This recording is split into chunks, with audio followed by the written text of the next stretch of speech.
दोस्तों आज की इस वीडियो में हम बात करेंगे multiplicative inverse of a matrix के बारे में। और आज हम नेक्स्ट क्वेश्चन को डिस्कस करेंगे। तो हमसे अगर ये क्वेश्चन पूछा जाए और हमसे कहा जाए कि आपने इसके मल्टीप्लिकेटिव इनवर्स को फाइंड करना है तो इसको हम किस तरह फाइंड कर सकते हैं। दोस्तों इसको अगर हम देखें तो हमारे साथ मल्टीप्लिकेटिव इनवर्स का जो फार्मूला है वो बराबर है यानी अगर ये ए मैट्रिक्स हमें दिया जाए तो हम यहाँ पर लिख सकते हैं कि A inverse is equal to 1 divide by A determinant. और इसी तरह हम लिख सकते हैं कि एडजॉइंट ऑफ ए, यानी हमें ये मैट्रिक्स दिया गया है तो हम इसके मल्टीप्लिकेटिव इनवर्स को इस तरह फाइंड करेंगे कि पहले हम डिटर्मिनेंट को फाइंड करेंगे और फिर एडजॉइंट को फाइंड करेंगे।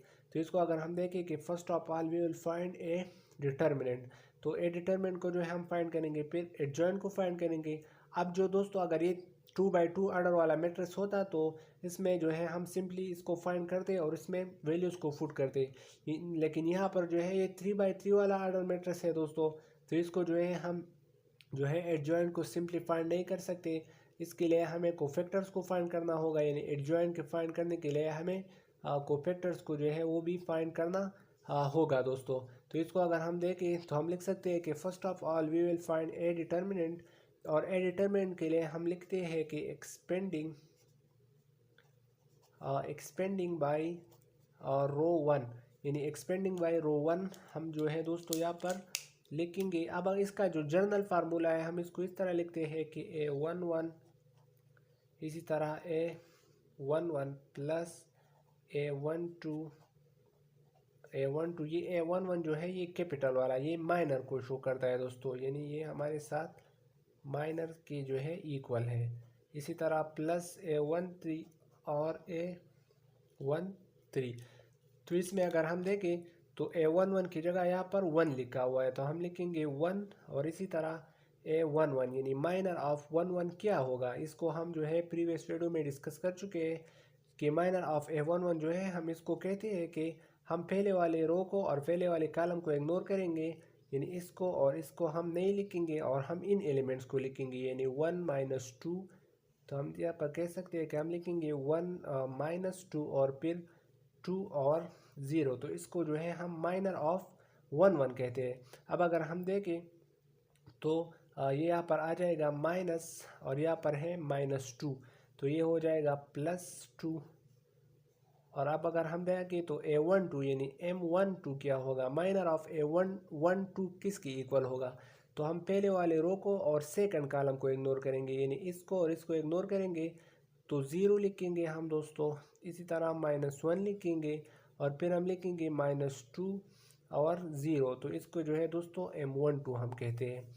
फिर अगर हम देखें तो प्लस और ये जो है दोस्तों 1 है तो हम यहाँ पर 1 लिखेंगे, यानी A13 की जगह हम 1 लिखेंगे। और यहाँ पर भी हम सिमिलर फिनोमिना को फॉलो करेंगे, यानी पहले रो और थर्ड वाले कॉलम को हम इग्नोर करेंगे। तो इसको जो है दोस्तों आप इग्नोर करेंगे और हम लिखेंगे 0 1 -1 और 2। तो हम लिखेंगे दोस्तों 0 1 और इसी तरह -1 और 2 को हम लिखेंगे। तो इसको अगर हम देखें दोस्तों तो इसका हम लिख सकते हैं कि 1 और इसी तरह इसकी सिंपली डिटरमिनेंट को अब हम फाइंड करते हैं। तो 1 0 ज़ार से आंसर आ जाएगा 0। इसी तरह 2 2 ज़ार 2 माइनस 2 ज़ार, तो ऐसे आंसर आता है -4। फिर हम लिखेंगे +2 इसी तरह 0 और इसी तरह माइनस और -1 और -2 जो है ये हो जाएगा दोस्तों +2। तो यहाँ पर हम लिखते हैं +2 और ये हो जाएगा दोस्तों +1। और इसी तरह 2 0 ज़ार 0 और -1 मल्टीप्लाई बाई 1, तो ये आ जाएगा +1। यानी एक माइनस फार्मूले है और एक माइनस ये है तो वो प्लस हो जाएंगे। अब अगर हम देखें तो 1 और इसी तरह दोस्तों 0 +4 हम लिखते हैं, ये प्लस माइनस और माइनस मल्टीप्लाई होकर प्लस हो जाएगा। और इसी तरह +2 ये आ जाएगा दोस्तों 0 और इसी तरह -2, यानी 0 अपनी जगह और माइनस और प्लस -2 हो जाएगा। फिर +1 दोस्तों, और हम अगर इसको देखें तो इसका आंसर आता है 1। अब अगर हम यहाँ देखें तो 1 मल्टीप्लाई बाई 4 +2 मल्टीप्लाई बाई -2 और इसी तरह दोस्तों +1 मल्टीप्लाई बाई 1। तो 1 4 ज़ार से आंसर आता है 4। इसी तरह 2 2 ज़ार से आंसर आता है -4, और यहाँ पर अगर हम देखें तो इससे आंसर आता है 1 1 ज़ार 1, तो +4 और -4, इससे 0 आंसर आएगा दोस्तों, और यहाँ पर हो जाएगा 1। अब अगर हम देखें तो ये +1 है, अगर -1 भी होता तो ठीक होता, यानी नॉन सिंगुलर है दोनों। तो यहाँ पर हम लिखेंगे कि ये क्या है, ये है नॉन सिंगुलर, यानी ये नॉन सिंगुलर है ये मैट्रिक्स। तो हम यहाँ पर लिखेंगे कि therefore A inverse exist, यानी ए इनवर्स जो है वो एग्जिस्ट करेंगे। और अब हम फर्दर कैलकुलेशंस करेंगे एडजॉइंट ऑफ अ मैट्रिक्स को फाइंड करने के लिए दोस्तों। हम अब क्या करेंगे, कोफैक्टर्स को फाइंड करेंगे। तो हम यहाँ पर लिखते हैं कोफैक्टर ऑफ A11। हम इस कोफैक्टर्स को इसलिए फाइंड करते हैं दोस्तों कि डिटरमिनेंट को तो हमने फाइंड कर लिया, यानी इस फार्मूला में जो है एक रिक्वायरमेंट तो पूरी हो गई, लेकिन दूसरी रिक्वायरमेंट जो है वो एडजॉइंट ऑफ ए है। और एडजॉइंट ऑफ ए जो है उसको जो है हम इस तरह डिफाइन करते हैं दोस्तों कि एडजॉइंट ऑफ ए जो है दोस्तों, इसको हम डिफाइन करते हैं यानी A11, इसी तरह A12 A13, और इसी तरह A21 यानी A22 A23 A31 A32 और A33। तो दोस्तों ये जो है हमारे साथ अगर हम इस एडजॉइंट ऑफ ए जो है ये इक्वल है, अगर हम इस ए पर क्या ले, ट्रांसपोज ले, तो जब हम इस पर दोस्तों ट्रांसपोज अप्लाई करेंगे तो वो एडजॉइंट की इक्वल होगा। लेकिन यहाँ पर हमें A11 की एक वैल्यू जो है वो अननोन है, इस तरह A12 अननोन है, A13 अननोन है। तो इस एडजॉइंट A11 A12 और इसको फाइंड करने के लिए दोस्तों हम कोफैक्टर्स को फाइंड करते हैं। तो जब हम इसको फाइंड करेंगे तो हम इसमें इसको फुट करेंगे और फिर एडजॉइंट जो है हमें मालूम हो जाएगा, और डिटरमिनेंट तो हमें ऑलरेडी मालूम है।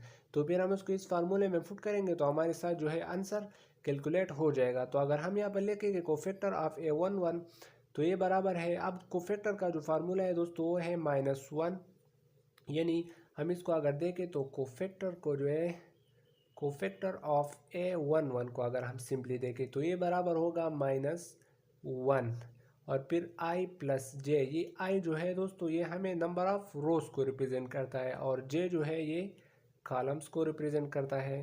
तो और यहाँ पर हो जाएगा M11 यानी माइनर ऑफ 11, ये जो है दोस्तों कोफैक्टर का फार्मूला है। अब अगर हम देखें तो -1 i प्लस जे, यानी यहाँ पर अब 1 रो है और 1 कॉलम है, यानी A11 जो है ये एलिमेंट जो है पहले रो और पहले कॉलम में है। तो हम यहाँ पर लिखेंगे 1 + 1, और इसी तरह M11 का मतलब है माइनर ऑफ 11। तो इसको हमने अभी डिटरमिनेंट में भी डिस्कस कर लिया दोस्तों, यानी हम पहले वाले रो और पहले वाले कॉलम को इग्नोर करेंगे और हम यहाँ पर लिखेंगे 1 -2, इसी तरह 2 और 0।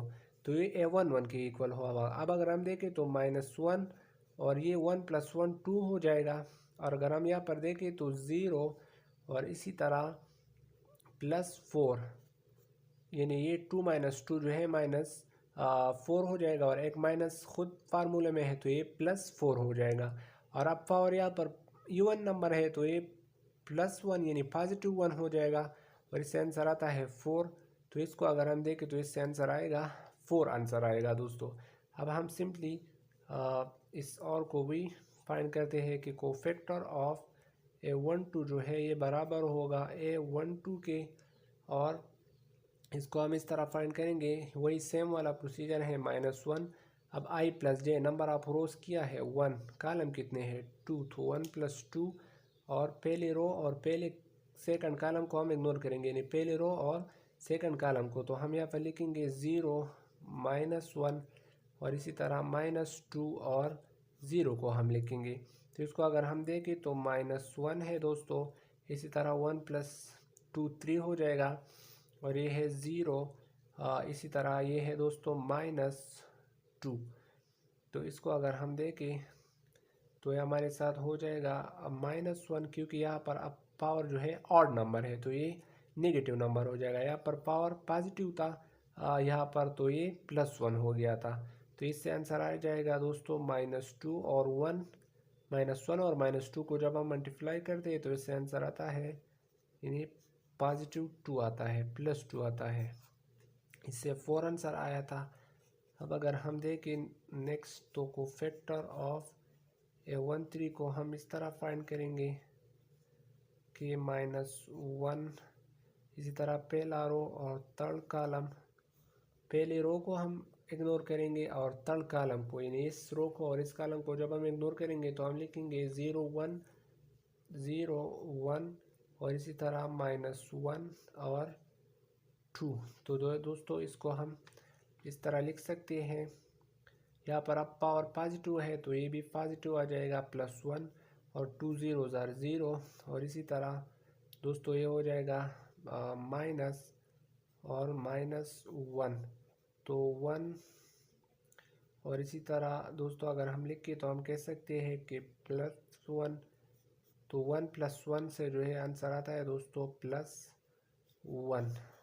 अब जो है दोस्तों हम सिंपली यहाँ पर लिखते हैं कि कोफैक्टर ऑफ, यानी इस और डिजिट जो है इसके कोफैक्टर किसके इक्वल होंगे। इसको हम डायरेक्टली यहाँ पर लिखते हैं दोस्तों, आप खुद से भी इसको फाइंड कर सकते हैं। यानी यहाँ पर अब हम लिखेंगे A21, फिर A22 और फिर इसी तरह A31 A32 और इसी तरह A33। यानी इसको जो है दोस्तों आप खुद से भी फाइंड कर सकते हैं। मैं सिंपली यहाँ पर इसकी वैल्यूज़ को लिखता हूँ और ताकि हमारी वीडियो का जो टाइम है वो थोड़ा सेव हो सके, और फिर जो है दोस्तों आप खुद ही जो है इसकी कैलकुलेशंस को कर सकते हैं। तो इसको अगर हम देखें दोस्तों तो आप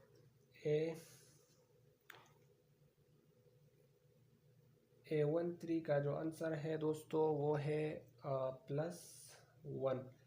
इसी तरह A21 जो है ये इक्वल हो जाएगा 21 के और इसका आंसर होगा दोस्तों 2। इसी तरह कोफैक्टर ऑफ A22 को भी आप खुद फाइंड कर सकते हैं और इसका जो आंसर होगा दोस्तों वो होगा 1। इसी तरह दोस्तों कोफैक्टर ऑफ A31 को अगर आप फाइंड करना चाहे तो इसका आंसर होगा, यानी ये इक्वल होगा A31 के और इसका आंसर होगा 3। इसी तरह दोस्तों कोफैक्टर ऑफ A32 का आंसर होगा, ये बराबर होगा A32 की और इसका आंसर होगा 2। और इसी तरह लास्ट में जो है दोस्तों कोफैक्टर ऑफ A33 का जो है इसका आंसर होगा दोस्तों 1। हम एडजॉइंट को लिख सकते हैं सिंपली, कोफैक्टर्स को हमने फाइंड कर लिया, एडजॉइंट को फाइंड कर लिया, तो अब हम लिखेंगे डिटरमिनेंट को फाइंड कर लिया तो हम लिखते हैं एडजॉइंट ऑफ, यानी एडजॉइंट ऑफ ए, यानी इस ए मैट्रिक्स के जो एडजॉइंट होंगे इसको अगर हम जर्नल फॉर्म में लिख के दोस्तों तो हम इसको इस तरह लिख सकते हैं कि A11 फिर इसी तरह A12 A13 A21, इसका मतलब है सेकंड रो और फर्स्ट कॉलम। A22 का मतलब है सेकंड रो और सेकंड कॉलम। A31 का मतलब है थर्ड रो और फर्स्ट कॉलम। तो इसको अगर हम देखें तो इस पर अगर हम ट्रांसपोज लें तो ये एडजॉइंट ऑफ मैट्रिक्स के जो है बराबर होगा, लेकिन सिंपली हम यहाँ पर पहले इसमें इसकी वैल्यूज़ को पुट करते हैं। यानी A11 से क्या आंसर आया है दोस्तों, A11 से जो आंसर आया है अगर हम यहाँ देखें तो ये है +4। तो हम यहाँ पर सिंपली +4 को पुट करेंगे। फिर A12 का आंसर क्या है, A12 का आंसर है +2। तो ऐसे आंसर आया है दोस्तों +2। फिर है दोस्तों +1, तो +1 को हम पुट करते हैं और अगर हम सिंपली A21 को देखें तो ये है दोस्तों 2 1 3, यानी A21 से जो आंसर आया है दोस्तों वो है 2। और इसी तरह A22 से जो आंसर आया है वो है 1। और इसी तरह दोस्तों A23 से जो आंसर आया है, सॉरी यहाँ पर हमने उसको मिस किया है, कोफैक्टर ऑफ, यानी A23 से जो आंसर आएगा दोस्तों वो होगा A23 से जो आंसर आता है दोस्तों वो है 0, यानी A23 से 0 आंसर आता है दोस्तों। तो इसको अगर हम सिंपली यहाँ पर पुट करें कि 0, फिर हम A31 को देखते हैं तो वो है 3, इसी तरह फिर 832 से आंसर आया है 2 और 833 से आंसर आया है 1। अगर हम यहाँ पर देखें इसको तो इस पे अगर हम यहाँ पर लिखेंगे कि सो एडजॉइंट ऑफ ए जो है ये बराबर होगा, अगर हम इस मैट्रिक्स की ट्रांसपोज लें तो ट्रांसपोज को हम इस तरह फाइंड करते हैं कि नंबर ऑफ रोज को हम कॉलम में चेंज करते हैं। तो ये हो जाएगा 4 2 और 1, इसी तरह हो जाएगा 2 1 0, इसी तरह 3 2 और 1। तो इस पर दोस्तों हमने ट्रांसपोज ली और ये जो है हमारे साथ आ गया एडजॉइंट ऑफ ए। अब अगर हम देखें तो 10 बाई सिंपली हम यहाँ पर लिखते हैं दोस्तों कि 10 by simply putting in the formula, अगर हम इसको सिंपली फार्मूला में फुट करें, इस फार्मूले में अगर हम इसको सिंपली फुट करें दोस्तों कि 1 डिवाइड बाई ए डिटरमिनेंट और इस तरह एडजॉइन ऑफ ए यानी इनवर्स का जो फार्मूला है, अगर हम इसमें सिंपली इसकी वैल्यूज़ को फुट करें तो 1 डिवाइड बाई ए डिटरमिनेंट और इसी तरह एडजॉइन ऑफ ए, तो ए इनवर्स जो है बराबर होगा डिटरमिनेंट की जो वैल्यू है वो है 1 और एडजॉइन ऑफ अ मैट्रिक्स जो है दोस्तों वो आ गया 4 2, इसी तरह 3 और फिर 2 1 2 और फिर है 1 0 1। तो इसको जो है हम सिंपली इस तरह भी लिख सकते हैं, और अगर हम इस 1 को इस मैट्रिक्स पर डिवाइड करें तो हम इसको लिख सकते हैं कि 4, इसी तरह 2 3 2 1 2 1 0 और 1, क्योंकि 1 को जब हम किसी भी नंबर पर डिवाइड करेंगे तो आंसर वही आएगा, यानी 4 डिवाइड बाई 1, तो ऐसे आंसर आता है 4। फिर अगर हम देखें कि 2 डिवाइड बाई 1 तो आंसर आएगा 2, तो इसलिए हमने ये लिखा है। तो दोस्तों इस तरह जो है हमने मल्टीप्लिकेटिव इनवर्स को फाइंड कर लिया, और इस तरह जो है दोस्तों हम मल्टीप्लिकेटिव इनवर्स को फाइंड करते हैं दोस्तों। तो आज के लिए इतना ही, नेक्स्ट वीडियो में जो है हम नेक्स्ट लेक्चर के बारे में बात करेंगे। तो शुक्रिया।